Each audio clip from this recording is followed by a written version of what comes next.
hello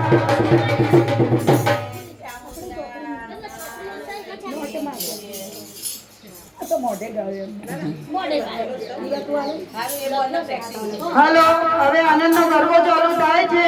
તબિયત હારી નહીં કરવાનું છે તબિયત હારી એટલે કોઈ નહીં પણ ઉભા ના થતા વચ્ચે આનંદનો ગરબો શાંતિથી સાંભળજો ચાલજો એ પણ વાતો કરતા નહીં મહેરબાની કરીને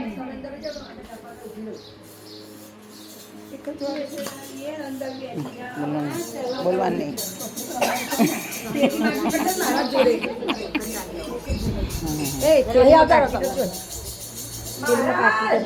તો તમે ચેતના ભાભી પર્સમાં આલી ચેતના ભાભી પર્સમાં